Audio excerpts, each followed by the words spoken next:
In the aftermath of the June 2016 referendum allowing the United Kingdom to leave the European Union, some back in the United States have started wondering if they can have their own referendum. In particular, the long-standing Texas independent movement, which dates back to when Texas was still part of Mexico, has seen a huge resurgence. More than 250,000 people have allegedly pledged their vote to secede, according to the Texas nationalist movement. But is secession even possible? Could Texas see their own version of Brexit, like a Texit? Well, as a matter of fact, for about 10 years in the mid-1800s, the Republic of Texas was an independent sovereign country. This came about after the Texas Revolution in 1835 as a result of more and more Americans moving into the Mexican province of Texas and clashing with the Mexican government. But Texas, the country, was sort of a failure. It amassed a huge national debt and was barely able to police or defend itself. It did, however, maintain a quiet trade relationship with the British, which had a foreign policy of excluding countries which supported slavery. British influence threatened to abolish slavery in Texas, which would undermine the American slave trade. So, to avoid potentially losing slavery, the U.S. negotiated the annexation of Texas as the 28th state in 1845. Since then, Texas has integrated a cultural independence movement from the rest of the U.S., and today it's reared its head once again.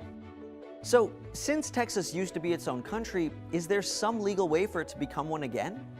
Well, technically, the U.S. Constitution doesn't expressly allow or prohibit state secession. Some argue that certain passages imply one or the other, but there's no clear delineation. Usually when that happens, it's up to the Supreme Court to decide on the topic, which indirectly came up in 1869, just 24 years after the annexation. The case of Texas v. White was based on the argument that during the Civil War, Texas had seceded along with the rest of the Confederacy, and thus any actions it had taken were as a seceded state. But the Supreme Court found that just because they said they seceded didn't make it so, and based on the Articles of Confederation, the United States is a perpetual union. Thus, no state can secede simply through actions or declarations. In the end, no matter how many resolutions or conferences or legal maneuvering, there's no clear way for a state to secede. And despite how popular of a topic Texan secession has been, an overwhelming majority of Texans have no real interest in leaving the United States. Just 18% said they would vote to secede, with 75% voting to stay in a Rasmussen poll.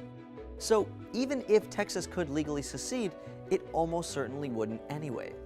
But let's say the Supreme Court reverses itself and allows Texas to secede. Could the new republic stand on its own? Just how powerful is Texas? Find out by watching this video. Texas also generates about $1.5 trillion a year, which could put the hypothetical nation of Texas right between Spain and Australia as the world's 13th largest economy. Thanks for watching Secede Daily. Don't forget to like and subscribe for new videos every day.